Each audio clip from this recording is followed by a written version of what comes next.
Há um sentido em que a mensagem que preguei hoje de manhã, deste púlpito, e a que vou pregar agora, estão muito relacionadas, diretamente relacionadas, sim, porque eu falei a respeito da Bíblia como palavra de Deus, e que a origem da Bíblia é o próprio Senhor Deus. Ele inspirou pessoas, utilizou suas personalidades para que eles fossem os transmissores da sua soberana vontade. O texto que vou usar hoje é um texto da carta aos Hebreus, no capítulo 3, a partir do verso 7, onde as Escrituras nos ensinam o seguinte: como diz o Espírito Santo, hoje, se ouvirdes a sua voz, isto é, a voz de Deus, não endureçais o coração como na rebelião no dia da provação no deserto, onde vossos pais me tentaram, pondo-me à prova, ainda que durante 40 anos tenham visto as minhas obras. Por isso me indignei contra essa geração e disse: estes sempre erram em seu coração e não chegaram a conhecer os meus caminhos. Assim, jurei na minha ira, não entrarão no meu descanso. Portanto, os versos 7 a 11. O interesse do autor da carta aos Hebreus é nestes que por algum tempo experimentaram as bênçãos e as graças do Senhor, mas depois de algum tempo deixaram de crer no Senhor. Aliás, Jesus Cristo, em uma de suas parábolas, ele ensinou sobre o Evangelho como semente e o coração humano como os solos onde esta semente é plantada, ou então onde ela é semeada. Este trecho de Jesus Cristo está no Evangelho de Marcos, no capítulo 4, especialmente me refiro aos versos 16 e 17, onde a Escritura nos diz: o semeador saiu semeando a palavra. Os que estão à beira do caminho são aqueles em quem a palavra é semeada, mas logo depois de ouvi-la, vem Satanás e tira a palavra neles semeada.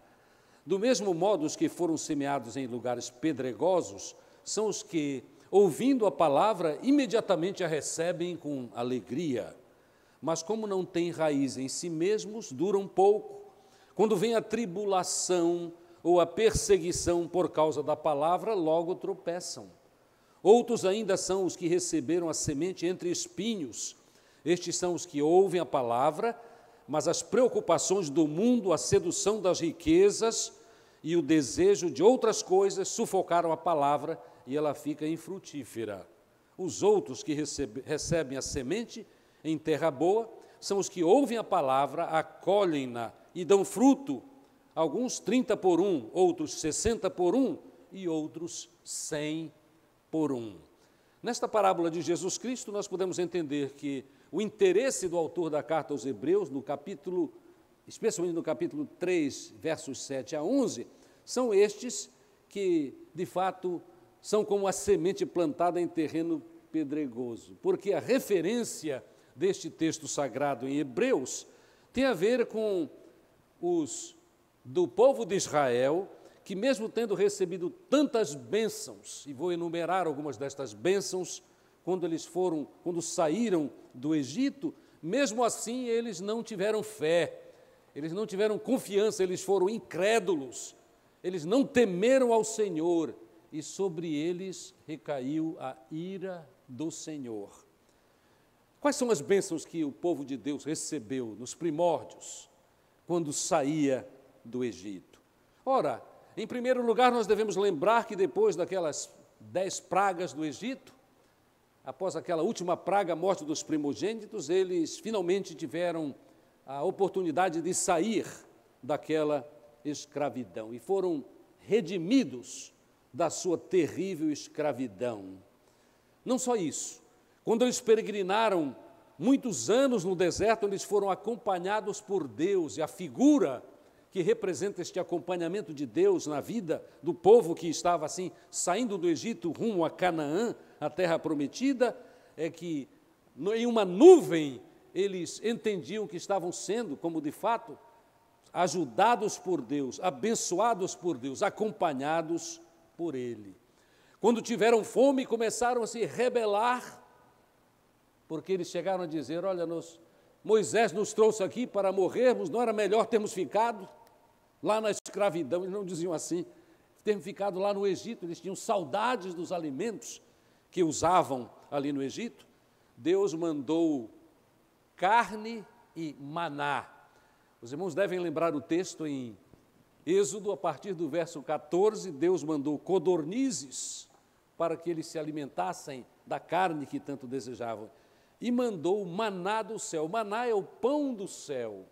Era uma experiência fora do comum, um milagre absolutamente especial, quando eles tinham alimento dado por Deus, e logo de manhã eles eram orientados a colher apenas aquilo que eles utilizavam. E quando colhiam mais, o alimento se estragava. Não apenas isso, quando sedentos, porque passaram tanto tempo no deserto, eles tiveram a água dada por Deus. Quando Moisés vai e toca uma rocha e a água jorra e eles são ajudados.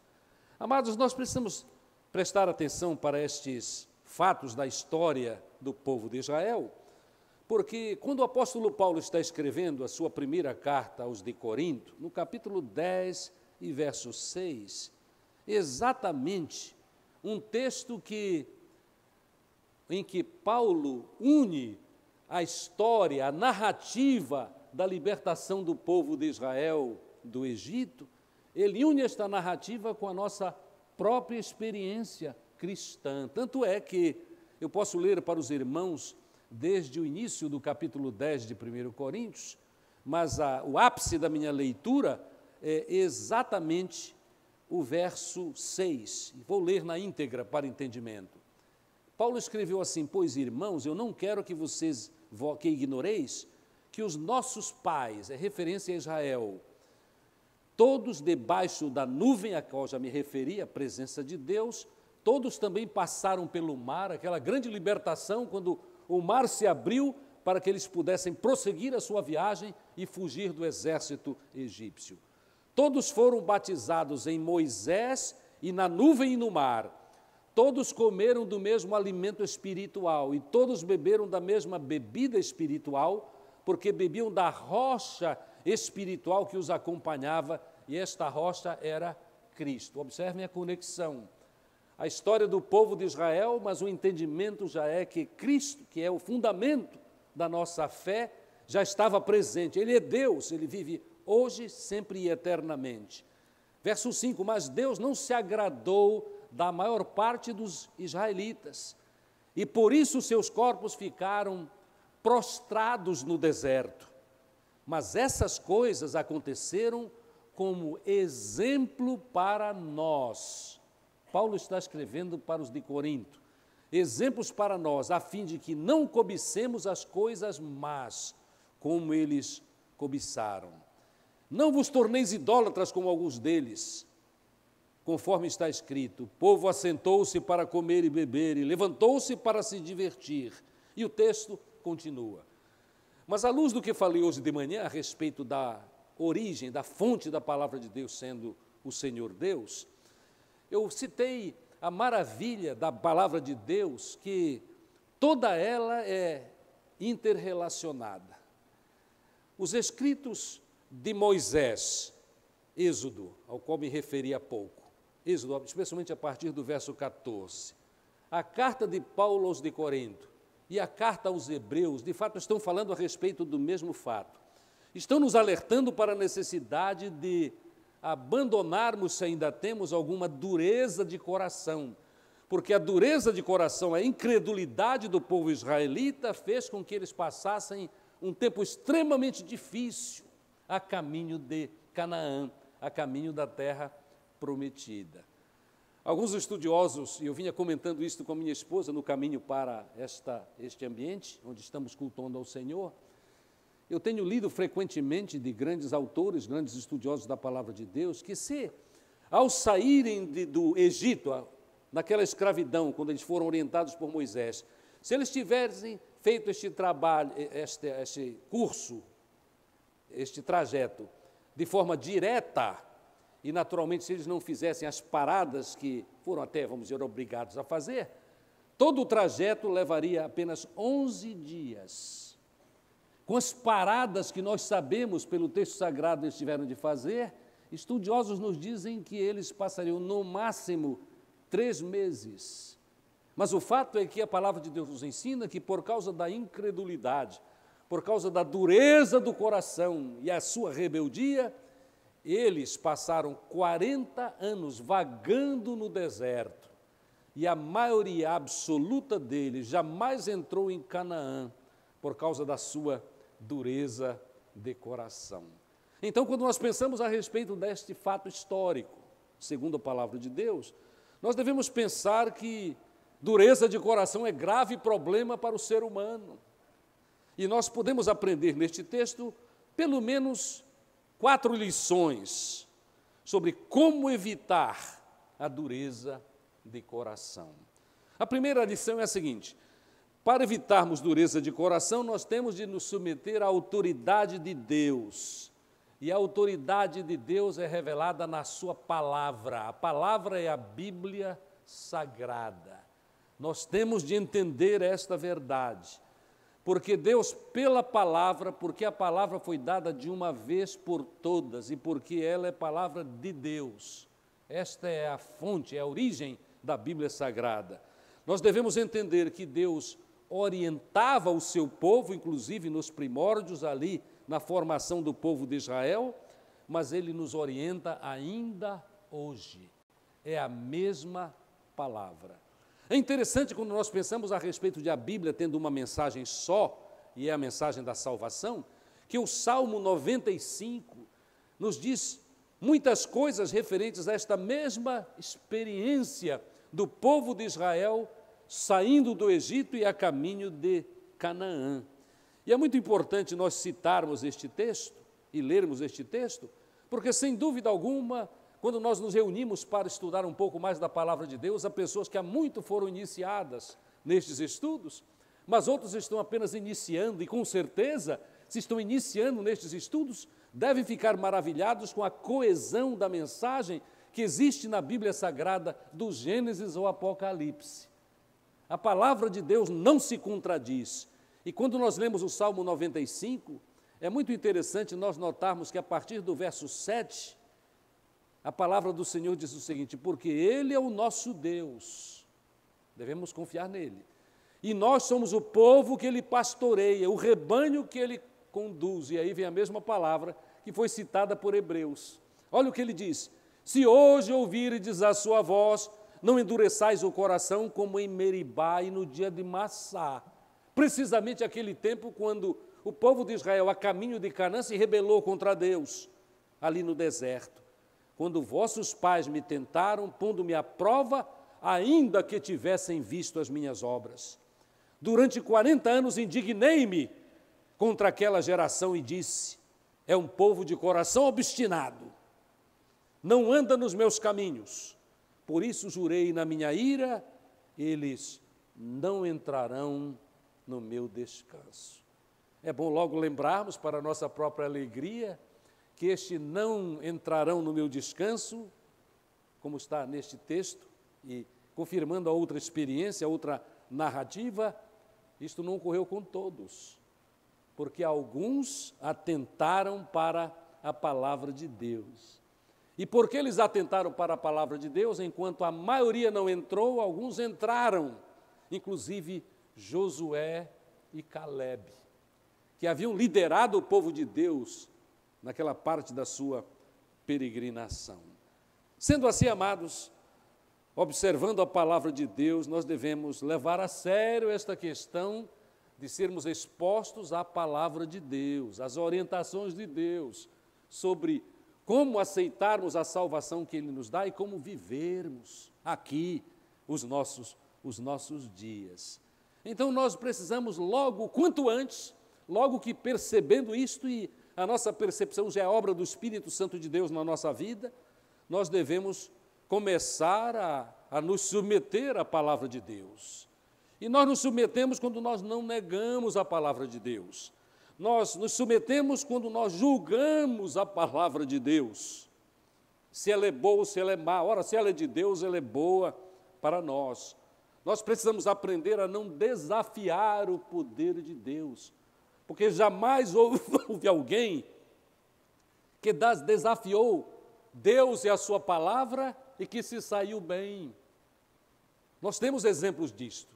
Até nesta narrativa do povo de Deus, eles desafiaram Deus, desafiaram murmurando contra Deus. E neste caso específico de Êxodo, também eles foram contra Moisés, aquele que os liderava. O texto sagrado, lá em Êxodo, diz que Moisés quase foi apedrejado, porque o povo rebelde, o povo incrédulo, entendeu que Moisés havia procurado o mal para eles e não o bem. Eles começaram a desconfiar dos propósitos de Deus em tirá-los do Egito. Amados, nós aprendemos nas histórias, como esta história, relatada em Êxodo e tratada também em Hebreus, nós aprendemos, com certeza, podemos aprender como evitar o pecado deles.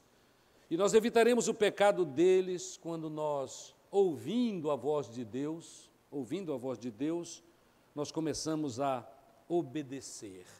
Nós, sem dúvida alguma, podemos obedecer e podemos nos alegrar no Senhor, porque Ele quer o nosso bem. Mas, além disso, nós podemos confirmar no nosso coração que a palavra de Deus deve ser levada a sério, porque ela fala para nós hoje, neste tempo da nossa vida.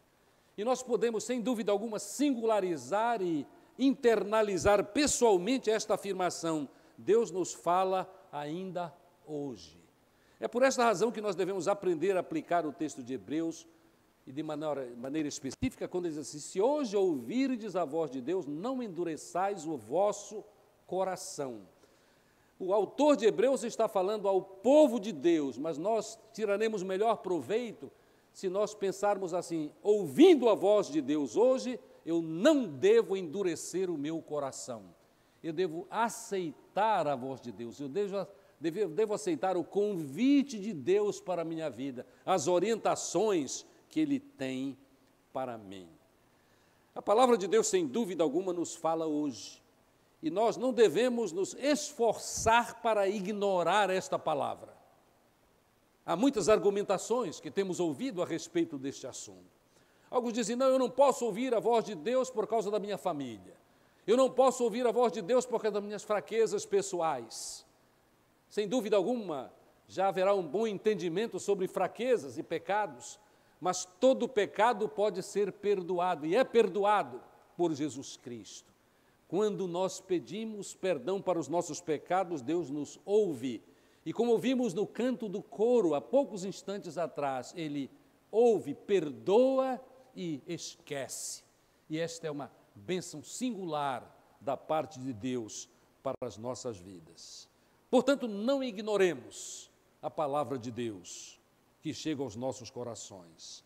Mas uma segunda lição interessante é que, para evitarmos a dureza do nosso coração, nós temos de estabelecer um relacionamento correto, certo com Deus. Não podemos e nem devemos fazer como os israelitas fizeram lá no seu tempo. O verso 8 diz: não endureçais o coração como na rebelião, no dia da provação no deserto. Olha, eles não abriram o seu coração, eles endureceram o seu coração.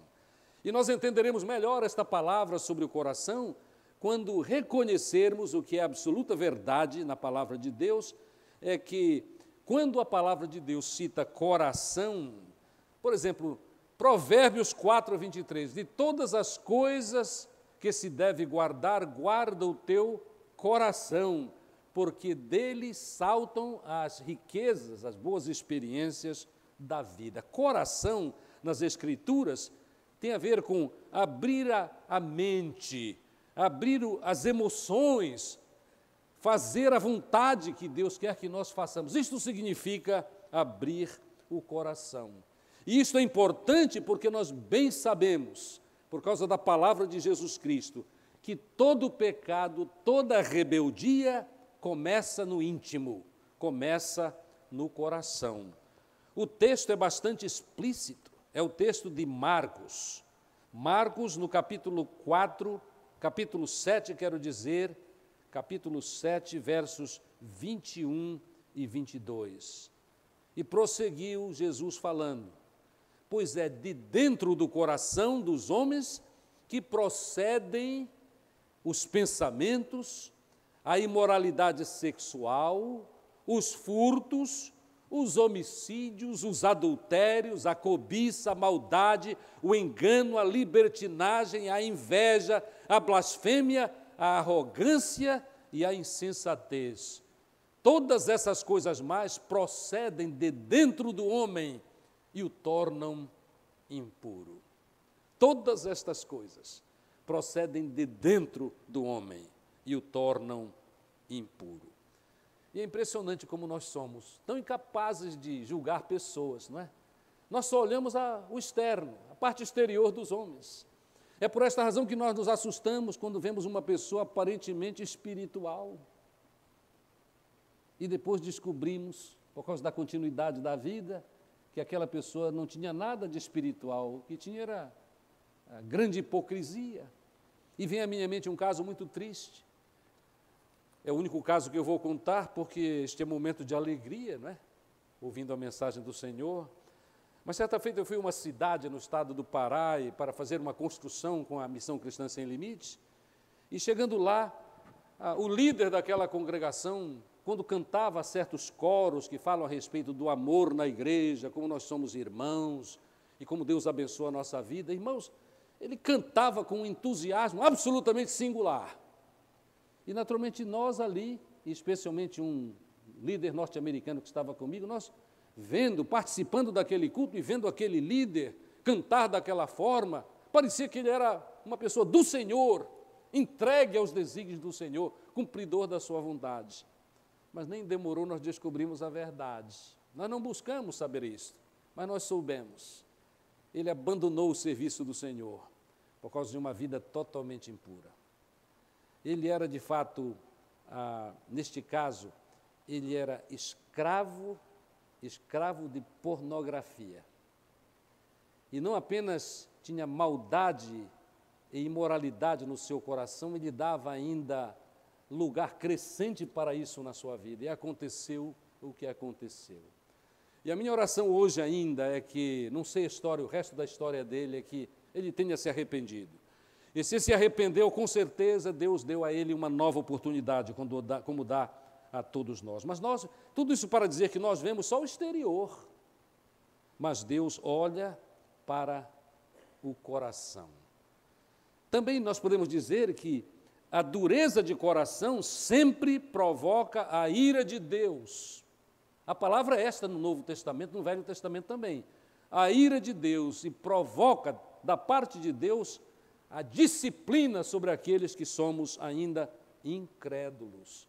O verso 3, no capítulo 3, verso 8, está escrito que, de fato, quando eles tentaram Deus, Deus se entristeceu dele. Verso 10 diz: por isso me indignei contra esta geração, e disse, estes sempre erram em seu coração, e não chegaram a conhecer os meus caminhos. Mas a ira permanece apenas quando nós não abrimos a nossa vida, porque não é só o coração, a bomba do sangue que nós temos no peito, mas a ira permanece apenas quando nós não levamos a sério a voz de Deus. E aqui o Evangelho vem para o nosso conforto e bênção, porque no capítulo 3 do Evangelho de João, e no verso 36, nós temos esta palavra: quem crê no Filho, que é Jesus, tem a vida eterna.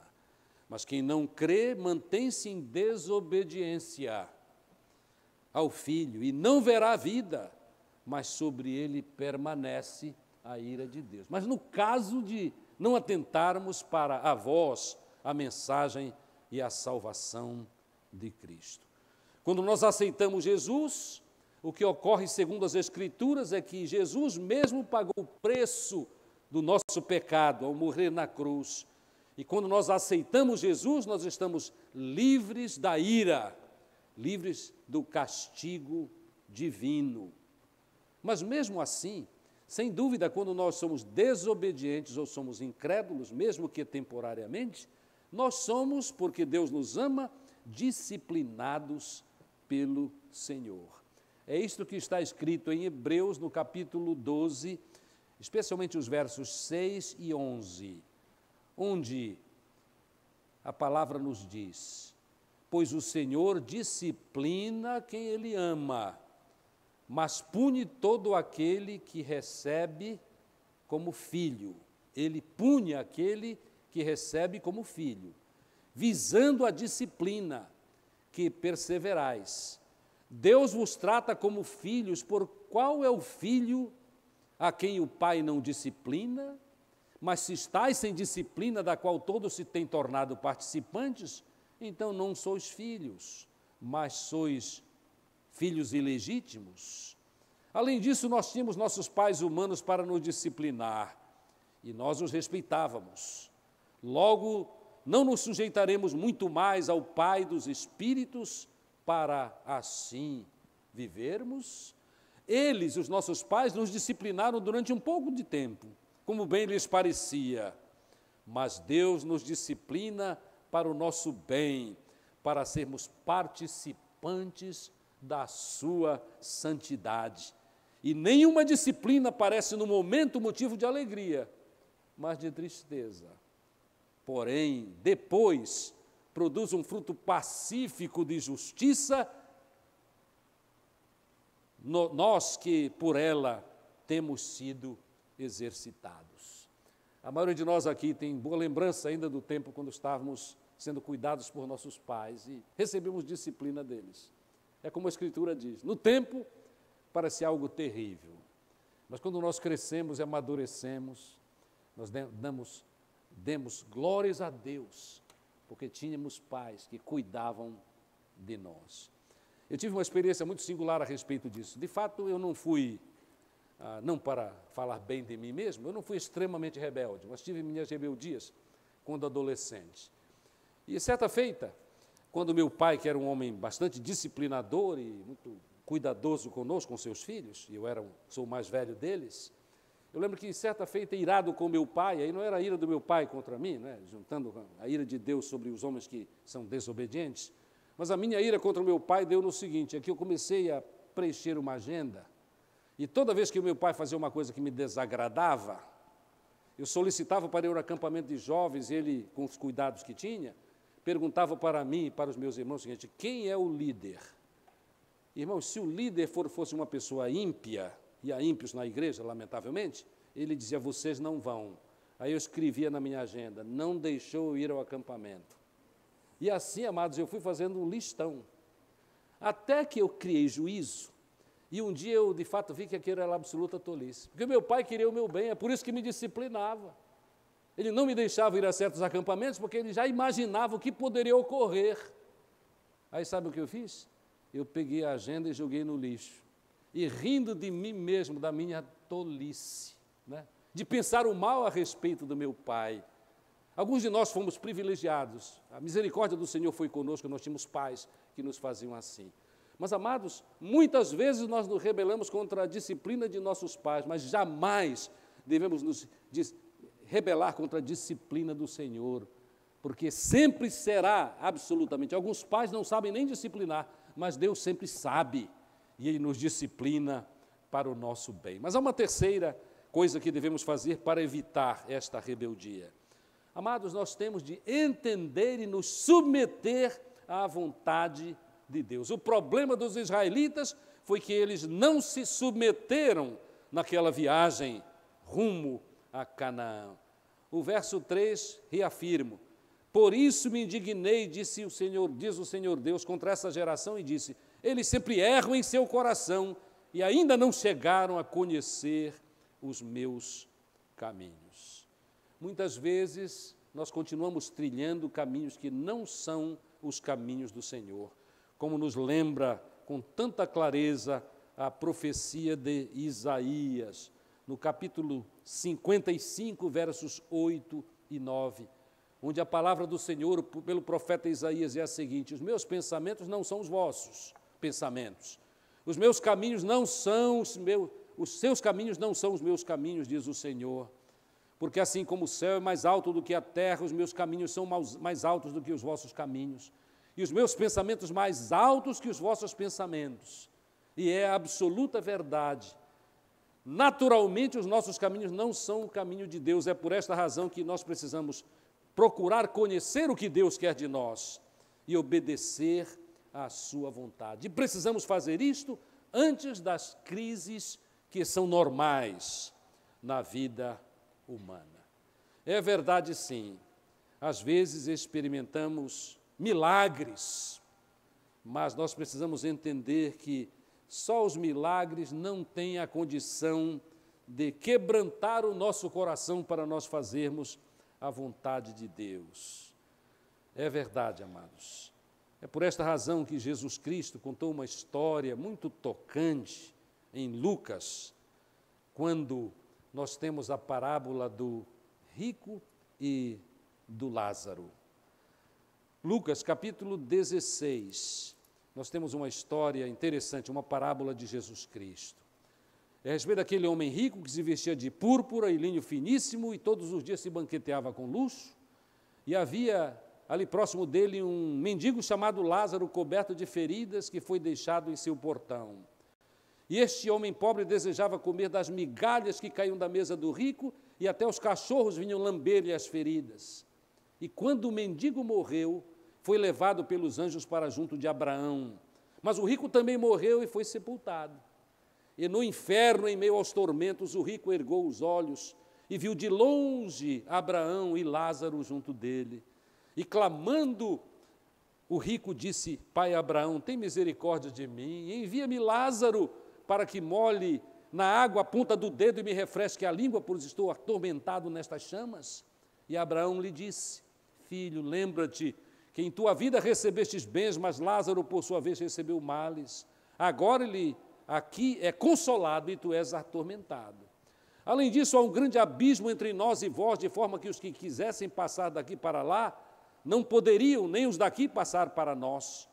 Então ele pediu: eu te imploro, ó Pai, que o mandes à família de meu pai, porque tenho 5 irmãos, manda-o para os advertir, a fim de que eles também não venham para este lugar de tormento. Mas Abraão lhe disse: eles têm Moisés e os profetas, que os ouçam. E respondeu o rico: não, pai Abraão, se alguém dentre os mortos for falar com eles, eles irão se arrepender. Abraão, porém, lhe disse: se não ouvem Moisés nem os profetas, tampouco acreditarão, mesmo que alguém ressuscite dos mortos. Milagres são importantes, e graças a Deus por eles, mas milagres muitas vezes não fazem pessoas incrédulas e rebeldes se entregarem e obedecerem ao Senhor. Meus amados, o texto aqui diz assim, que eles têm as Escrituras. Para nós nos submetermos à vontade de Deus, o que nós precisamos saber e levar a sério devemos saber, conhecer as Escrituras, porque de fato ela orienta a nossa vida, segundo a vontade do autor das Escrituras, o Senhor Deus.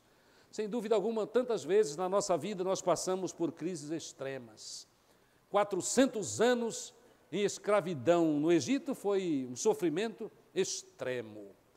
Mas Deus chegou, orientou e desejou abençoar, mas não pôde abençoar aqueles que resistiram o cumprimento da vontade do Senhor.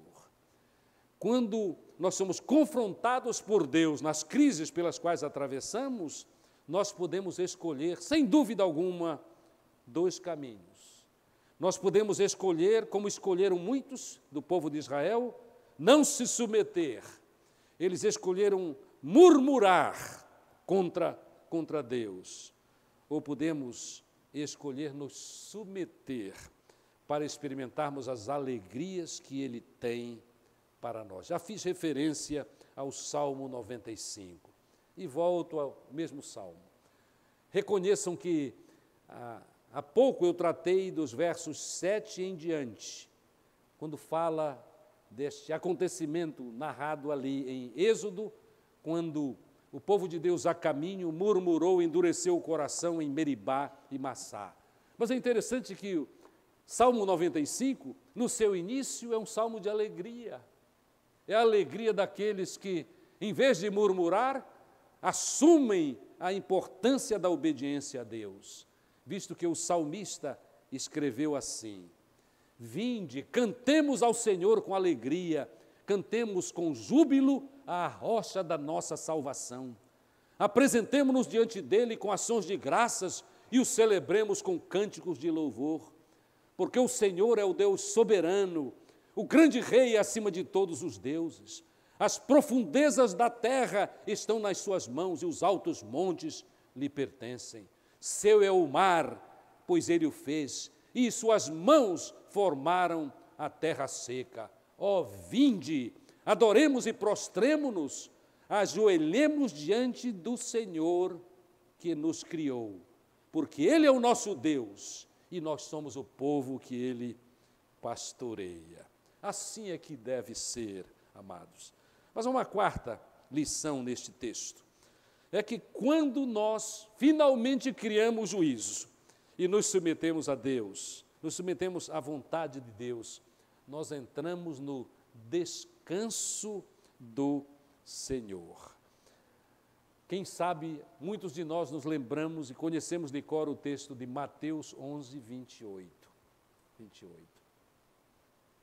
O que diz este Mateus 11, 28?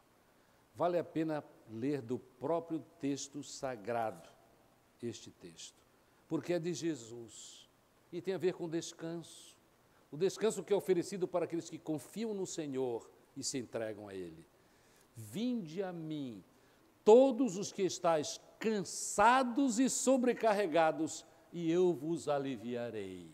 Tomai sobre vós o meu jugo e aprendei de mim, que sou manso e humilde de coração, e encontrareis ou achareis descanso para a vossa alma, porque o meu jugo é suave e o meu fardo é leve. Queridos, vamos relembrar isto. Se nós queremos o descanso do Senhor, o descanso que muitos, aqueles que viajaram 40 anos pelo deserto, jamais experimentaram por sua rebeldia, nós precisamos tomar o jugo que Jesus tem para nós, que é suave e leve, e descanso será uma realidade. Em referência a Israel, o descanso era entrar na terra prometida, chamada Canaã. Mas para nós, hoje, o descanso é experimentar a salvação que só Jesus Cristo dá, quando nós, crendo nele, o aceitamos como nosso único e suficiente Salvador. Esta oferta de Jesus, de jugo suave e leve, está diante de nós, porque Jesus, sem pecado, morreu na cruz por pecadores rebeldes e incrédulos. A verdade é que esta é a decisão que todos nós precisamos tomar ao ouvirmos a palavra de Deus na história do povo de Israel, mas culminando com a oferta de Jesus para aqueles que creem no Salvador. Vinde a mim todos que estáis cansados e sobrecarregados, e eu vos aliviarei, disse Jesus. Tomai sobre vós o meu jugo e aprendei de mim, que sou manso e humilde de coração, e encontrareis descanso para as vossas almas, porque o meu jugo, as minhas exigências são suaves, o meu fardo é leve, o meu fardo é leve. A pergunta final é esta: você já abandonou a sua incredulidade? Se ainda não, pode abandonar a incredulidade hoje, crendo em Jesus, levando a sério a advertência desta palavra do autor da carta aos Hebreus. Não endureça o seu coração. Não endureça o seu coração. É possível que haja entre nós alguém que até hoje nunca tomou uma decisão pública a respeito desta matéria, abandonando as suas próprias ideias de vida, sobre vida, como viver, e considerando inclusive o fato da vida eterna. E você hoje quer decidir isso. A maioria de nós aqui neste lugar já tomou esta decisão, e foi a decisão mais importante da vida de cada um de nós, que já tomamos esta decisão. Quem sabe há outros entre nós que querem decidir hoje. E quem sabe você pode perguntar, inclusive, assim, mas o que é mesmo? É uma pergunta possível. O que é mesmo que eu preciso fazer para tomar esta decisão? Aí eu lembro a liçãozinha simples de um professor de evangelismo que tive no seminário no Recife. Ele dizia, para que alguém aceite Jesus, é necessário que reconheça o seguinte: eu sou pecador, mas mesmo assim Deus me ama. Deus prova o seu amor em que Cristo morreu por nós, e quando eu confio, eu creio nele, eu estou salvo. É só isso e nada mais. O progresso na vida cristã, o conhecimento cada vez maior da vontade de Deus é para depois. O que precisamos ao ouvirmos a voz de Deus é abrirmos o coração, isto é, abrirmos a nossa vida, as nossas emoções, os nossos sentimentos e, acima de tudo, aceitarmos, por causa da nossa vontade própria, que nós queremos sim o que só Jesus oferece. Se alguém entre nós que quer tomar uma decisão assim, enquanto nós estivermos cantando este hino, preciso de ti, você saia do seu lugar e venha à frente. Nós queremos recebê-lo e o faremos com muita alegria, porque ao chegar aqui, o sinal que você está dando é o seguinte: olha, eu reconheço, eu sou pecador, mas sou amado por Deus. Eu tenho resistido, mas eu paro de resistir à voz de Deus na minha vida. E eu quero ser abençoado por Deus no restante da minha vida, no cumprimento da sua vontade, porque sem dúvida Ele tem um propósito especial para a minha vida, um propósito diferente daquilo que tem sido a minha vida até aqui. Esta promessa é de Deus, em Jesus, seu Filho e nosso Salvador. Amém. Enquanto estivermos cantando, se alguém quer aceitar Jesus publicamente, saia do seu lugar e venha à frente, teremos prazer em recebê-los. Fiquemos de pé.